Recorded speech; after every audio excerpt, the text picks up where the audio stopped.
Ma'am Edna, wala pong gamot sa uric acid. Okay? Ang uric acid po is a waste product. Ito po ay iniihi.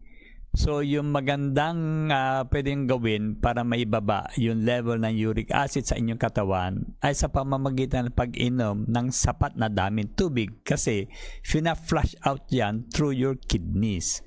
Ngayon, kung hindi kayo pala inom ng tubig, tipid na tipid po, may ipon po yan kasi waste po yan. So, kahit inom kayo ng gamot, kung yung uric acid nyo ay hindi na ilalabas, mananatili po yung mataas.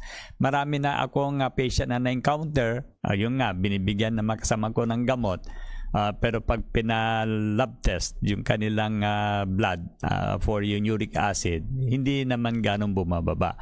Pero kung kayo po ay inom na sapat na daming tubig at madalas ang inyong pag-iihi, yun, makakatulong yan na may baba ang inyong uric acid. And kung mataas po, please watch out your diet.